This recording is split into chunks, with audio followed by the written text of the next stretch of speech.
నమస్తే అమ్మా. నమస్తే అమ్మా. అమ్మ ఇప్పటికే మోస్ట్‌లీ న్యాచురల్ ప్రెగ్నెన్సీ ఎవ్వరికీ రావట్లేదని బాధపడుతున్నాం. హ్మ్. అట్లాంటి సమయంలో కొత్త టెక్నిక్ ఒకటొచ్చింది. ఎగ్ ఫ్రీజింగ్ అని చెప్పి. ఇది అసలు ఎంత వరకి కరెక్ట్? మీరు సపోర్ట్ చేస్తారా? చెయ్యరా? మీ స్టాండ్ ఏంటి? అసలు ఈ ఎగ్ ఫ్రీజింగ్ చేసుకోవాల్సిన అవసరం ఏమిటమ్మా? నాకు తెలియక అడుగుతాను. లేట్‌గా సెటిల్ అవుతున్నాం గదా! హ్మ్. అనుకున్న టైంలో అన్నీ జరగట్లేదు. సో, అందుకని. అనుకున్న సమయంలో జరగకపోతే తర్వాత జరిగిందంతా కృత్రిమంగా ఉంటుంది, సహజంగా కాక. మరి. ఇప్పుడు మన జీవితాలన్నీ కృత్రిమంగానే ఉన్నాయి గదా! హ్మ్. పగలో రాత్రో తెలియకుండా ఏసీల్లో గడుపుతున్నామా? బయట చలిగా ఉందో, వేడిగా ఉందో తెలియకుండా గడుపుతున్నామా? అలా గడిపి గడిపి ఒక్కసారి ఏసీలు, కరెంట్లు లేకుండా బయటికెళ్ళేటప్పటికల్లా చర్మ వ్యాధులు, ఇతర వ్యాధులతో బాధపడుతున్నామా లేదా? పడుతున్నాం. ప్రకృతికి విరుద్ధంగా వెళ్ళేటటువంటి ప్రయత్నం ఎవరు చేస్తారో, హ్మ్.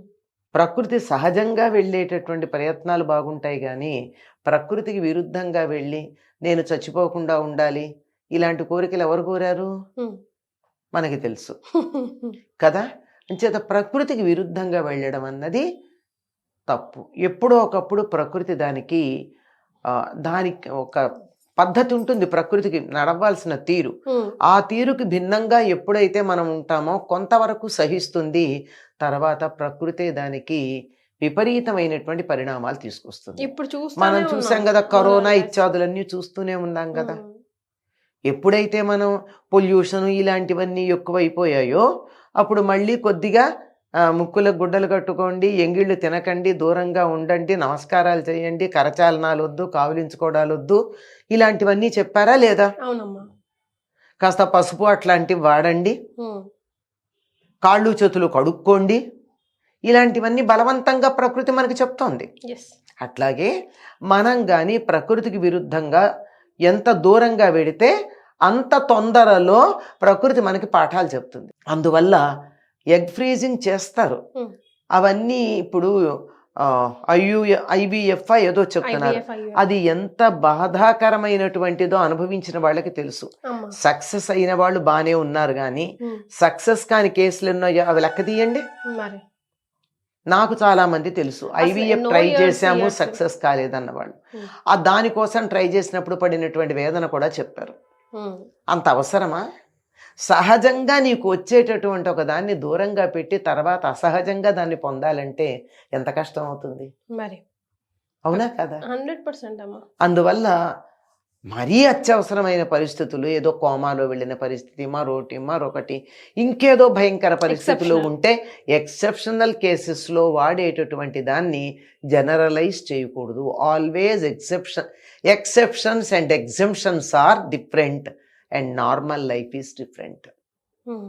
నార్మల్సీకి భిన్నంగా పెడితే ఇబ్బంది పడక తప్పదు. హ్మ్.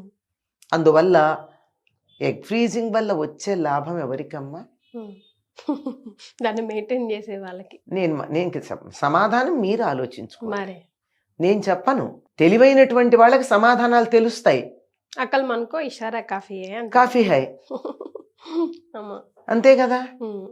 మరి దానికి ఎందుకు అంత అవసరం? నీకు సహజంగా వచ్చేదాన్ని వాయిదా వేసుకుని మెడికల్ సపోర్ట్ తీసుకోవాల్సిన అవసరం ఏముంది? ఇప్పటికే ఆడవాళ్ళు అనేక రకాలైనటువంటి ఇబ్బందులకు లోనవుతూ ఉన్నారు, అనారోగ్యాలకి. వీటన్నింటికి కారణం న్యాచురల్ సైకిల్ డిస్టర్బెన్స్ వల్ల. న్యాచురల్ సైకిల్ డిస్టర్బెన్స్ మన శరీరం ఒక గడియారం కదా. హ్మ్. న్యాచురల్ బయోక్లాక్ అంటారు.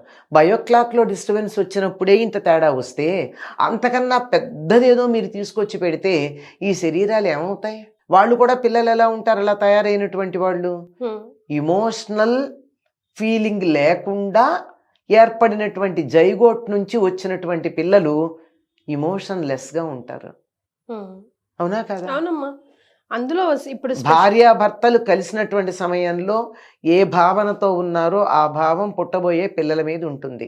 మీరు ఫ్రీజ్ చేసిన ఎగ్, ఫ్రీజ్ చేసిన స్పర్మ్ కలిపి ఎప్పుడో సంతానాన్ని కంటే ఆ ఫ్రోజన్ ఇమోషన్స్ ఉన్న పిల్లలు ఉంటారు. అంతే. వాళ్ళతో పర్వాలేదు అనుకుంటే ఇట్స్ ఓకే. అయినా పెద్దవాళ్ళు ఊరికే అనలేదు కదమ్మా, ఏ వయసులో జరగాల్సిందే ఆ వయసులో జరగాలి అని చెప్పేసి. తప్పనిసరి పెద్దవాళ్ళు అనడం కదా, మనకే తెలుస్తోంది కదమ్మా.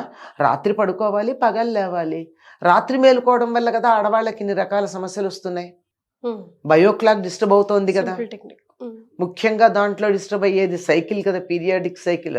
ఉమెన్కి ఉండేటటువంటి సైకిలే కదా డిస్టర్బ్ అవుతోంది. దానివల్లే కదా ఇన్ని రకాల హిస్టెక్టమీలేనా, మరోటేనా, ఇంకేమో రకరకాల పేర్లు చెప్తారు వాటికి. అవన్నీ ఇవన్నీ ఎందుకు వస్తున్నాయి? అన్నీ కూడా బయోక్లాక్ డిస్టర్బెన్స్ వల్ల. దాన్ని డిస్టర్బ్ చేయకుండా మీరేమైనా చేసుకోండి, నష్టం ఏమిటి? మీరు అన్నట్టు కెరీర్లో సెటిల్ అవ్వాలని కదా అన్నారు. కెరీర్లో సెటిల్ అయ్యాక పిల్లలు పుడితే వాళ్ళని సెటిల్ చేసేదాకా మనం వాళ్ళని చూసుకోగలమా? ఆలోచించండి. 35 ఏళ్లకి అదే కదా పిల్లల్ని కంటే వాళ్ళు పెద్ద అయ్యేదాకా మనం వాళ్ళని చూడగలుగుతామా? 50 ఏళ్ల వయసులో పిల్లలకి ఏదన్నా చేయాలంటే చేయగలమా? అందువల్ల పిల్లలతో మనం ఆనందించే వయస్సులో ఆనందించాలి. 50 ఏళ్ళకి మనవాళ్ళతో మనవరాళ్లతో ఆనందించవచ్చు. ఆ లైఫ్ జర్నీ కూడా చూడాలి కదమ్మా. మనం ఇప్పటికే వీక్ అయిపోతున్నాయి బాడీస్ చాలా తొందరగా. మీరు ఎందుకంటే ఇటువంటి పనుల వల్ల, ప్రకృతికి విరుద్ధంగా వెళ్ళిన పనుల వల్ల అవుతున్నారు. సహజంగా ఉంటే మీకు సమస్య ఉందమ్మా. ఎంతమంది ఆడపిల్లలు పోస్ట్పోన్మెంట్ టాబ్లెట్లు వేసుకోకుండా ఉంటున్నారు చెప్పండి. ఆ టైంలో విశ్రాంతి ఎంతమంది తీసుకుంటున్నారు చెప్పండి. ఈ 2 విషయాల్లో జాగ్రత్త పడితే ఆడపిల్లలకు ఆరోగ్యం అద్భుతంగా ఉంటుంది. ఈ 2 మనం జాగ్రత్త పట్టాలి. Once postpone is postponement for ever అన్నట్టుగా తయారైంది ఇప్పుడు. అసలే బాడీలో శరీరాలే అట్లా తయారయ్యాయి. మళ్ళీ ఇంకా మళ్ళీ అది రెగ్యులరైజ్ కావడానికి కొంత టైం పడుతుంది. అది అయ్యే లోపల మళ్ళీ ఇంకో అకేషన్ వస్తుంది, మళ్ళీ ప్రిపోన్మెంటో పోస్ట్పోన్మెంటో. అందువల్ల చాలా సమస్యలమ్మా.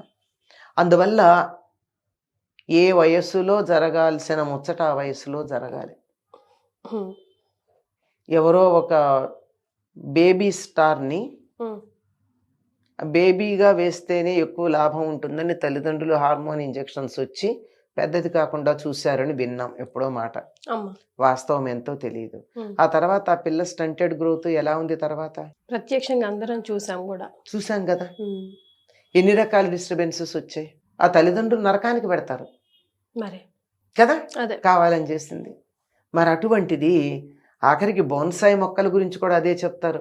ఎదగనీయకుండా దాన్ని అలా చేసినందువల్ల చాలా ప్రాబ్లం వస్తుంది అని. సహజంగా ఎదగనివ్వాలి. అలాగే ప్రతిదీ సహజంగా జరిగినప్పుడు ఉండే ఆ అందం, ఆనందం, ఆరోగ్యం ఇవన్నీ వేరే రావు. ఇలా గనక చేసినట్టయితే ఏం జరిగిందమ్మా? కొరియా పరిస్థితి ఏమిటి? ఎంతమంది ఉన్నారు జనాభా అక్కడ? అసలు అక్కడ పెళ్ళిళ్ళు లేవు, పిల్లలు లేరు. ఉన్నవాళ్ళు ఏ ఏజ్లో ఉన్నవాళ్ళు ఆ ఏజ్లో అలాగే ఉన్నారు. జపాన్లో ముసలాళ్లే తప్ప పిల్లలే లేరు. చైనా ఎంత అవస్థపడుతుంది ఇప్పుడు. జనాభా సమస్య చైనాలో మరో రకంగా ఉంది, జనాభా లేకపోవడం అనేటటువంటిది. ఒకప్పుడు రష్యాలో అలా ఉండి ఎంతమంది పిల్లల్ని కంటే అన్ని బోనస్లు, అన్ని ఇంక్రిమెంట్లు ఇస్తానని చెప్పాల్సి వచ్చింది. పిల్లల్ని మేమే పోషిస్తామనాల్సిన పరిస్థితి వచ్చింది. రేపొద్దున ఆ పరిస్థితి వచ్చేటప్పటికీ పిల్లల్ని కనేటటువంటి శక్తి సామర్థ్యాలు ఆడపిల్లల్లో లేని పరిస్థితి వస్తే కంటిన్యూస్గా ఒకే రకమైనటువంటి ఆలోచన ధోరణితో ఉన్నటువంటి జాతిలో అది శరీరం మీద ప్రభావం చూపిస్తుంది. ఒకప్పుడు ఆడపిల్లలు వద్దు వద్దు వద్దు అనుకున్నారు ఒక 2-3 దశాబ్దాల పాటు. ఇప్పుడు ఆడపిల్లల సంఖ్య ఎంత తగ్గిపోయింది అసలు. ఇంకోటి ఏమిటి, అప్పట్లో ఆడపిల్లల భ్రూణ హత్యలు జరిగేవి కడుపులో ఉండగానే. మరి ఇప్పుడు అంత దాకా లేకుండా అసలు ఆడపిల్లలే కన్సీవ్ అవ్వటం లేదు. కన్సీవ్ అవ్వడమే మగపిల్లలు కన్సీవ్ అవుతున్నారు. చాలామంది కపుల్స్ ఆడపిల్ల పుడితే అదొక అదృష్టంగా భావించాల్సిన పరిస్థితి వస్తుంది. దీనికి ఏం ప్రత్యేకం ఏం చేయలే. ఒక జాతి యొక్క మానసిక స్థితి జాతిలో ఉన్న అందరు మనుషుల మీద అలా ప్రభావం చూపిస్తుంది. మరి ఇవన్నీ తర్వాత ఎట్లా ఉంటాయి? ఒక డింక్ కల్చర్ ఒకటి, నో మ్యారేజ్ కల్చర్ ఒకటి, పిల్లల్ని వాయిదా వేసుకునే పరిస్థితి ఒకటి, పెళ్ళిళ్ళు కూడా సెటిల్ అయ్యాక చేసుకుందామనే పరిస్థితి ఒకటి. అప్పుడు మెకానికల్ దాంపత్యం ఉంటుంది, ఎమోషనల్గా ఎక్కడ అటాచ్మెంట్ ఉండదు. వెరీ వెల్ సెడ్ అమ్మా. అప్పుడు ఇండివిజువల్స్ ఉంటారు, ఫ్యామిలీస్ ఉండవు. ఒక కప్పు కింద బతుకుతున్నటువంటి సత్రంలో బతుకున్న మనుషుల్లా ఉంటారు, కుటుంబంలాగా ఉండరు. ఇమాజిన్ దట్, ఎంత భయంకరంగా ఉంటుందో. అందువల్ల అంటే ఎమర్జెన్సీకి చెయ్యొచ్చు, చెయ్యకూడదని నేను చెప్పట్లేదు, కానీ అది ఒక నామ్గా తీసుకోవడం అన్నది చాలా తప్పు. Yeah. అది ఉంది కదా అని మానేయడం చాలా తప్పు. హాయిగా వివాహ వయస్సు రాగానే పెళ్లి చేసుకుని అవసరం ఒకళ్ళు ఇద్దరో ముగ్గురో మినిమం ముగ్గురమ్మా ఉండాలి, సంతానం ఉండి ఆ తర్వాత కెరీర్ ప్లాన్ చేసుకోండి. ఏమైంది ఇప్పుడు 30 ఏళ్ల కెరీర్ స్టార్ట్ చేసేవాళ్ళు ఎంతమంది లేరు? ఒక డిగ్రీ తర్వాత ఇంకోటి, ఒక డిగ్రీ తర్వాత ఇంకోటి చేసుకునేవాళ్ళు. మెడిసిన్ చేస్తాడు, మెడిసిన్ చేశాక ఎంబీఏ చేస్తాడు, ఎంబీఏ చేశాక ఏదో హాస్పిటల్ మేనేజ్మెంట్ అనే దాంట్లో స్పెషలైజ్ చేస్తాడు. ఇప్పటికి 35 ఏళ్ళు వచ్చేస్తాయి. అప్పుడు కెరీర్ స్టార్ట్ చేసే వాళ్ళకి ఎలా ఉంటుందో ఇద్దరో ముగ్గురో పిల్లల్ని కన్నా కెరీర్ స్టార్ట్ చేసుకుంటే అలాగే ఉంటుంది. ఎస్, ఆలోచించండి. అమ్మ చెప్పిన ప్రతి అక్షరం డీప్. అంటే ఇందులో ఇంకో సమస్య ఉంది. పిల్లల చదువులు ఎట్లా, పిల్లల్ని చూసేది ఎట్లా? సెటిల్మెంట్. అదే హాయిగా అత్తగారుల దగ్గర ఉండండి అమ్మా, ఆ అత్తగారులు అయితే అమ్మ దగ్గర ఉండండి. ఎవరో ఒకళ్ళు పెద్దవాళ్ళు ఉంటే నానీల కన్నా బెటర్ కదా. Yes, very much. గవర్నమెంట్ స్కూల్స్లో చేర్చండి. కొన్ని అద్భుతమైన గవర్నమెంట్ స్కూల్స్ ఉన్నాయి మన దేశంలో, భాగ్యనగరంలో కూడా ఉన్నాయి. ఎందుకంటే ఒక్కొక్కళ్ళు కొంతమంది కొన్ని సంస్థలు గవర్నమెంట్ స్కూల్స్ని అడాప్ట్ చేసుకున్నాయి. అట్లాంటి స్కూళ్ళకి వెళ్ళండి. లేదా మీకు దగ్గరున్నటువంటి స్కూల్లో మీరు మీ చుట్టుపక్కల వాళ్ళు పిల్లల్ని చేర్చి ఏదైనా ఒక లయన్స్ క్లబ్బో, రోటరీ క్లబ్బో, మరొక క్లబ్బో వాళ్ళని అడాప్ట్ చేసుకోమని చెప్పండి. ఎంత హాయిగా నడిచిపోతుందమ్మా. ఇది ఉండాలి. ఆ క్రేజు, మోజు, వ్యామోహం అవి కొంచెం తగ్గితే అన్ని బాగుంటాయి. Temporary. We want permanent solution. So brain బట్టి ఆలోచించండి అంటున్నారు. చాలా సంతోషం అమ్మా, ధన్యవాదాలు.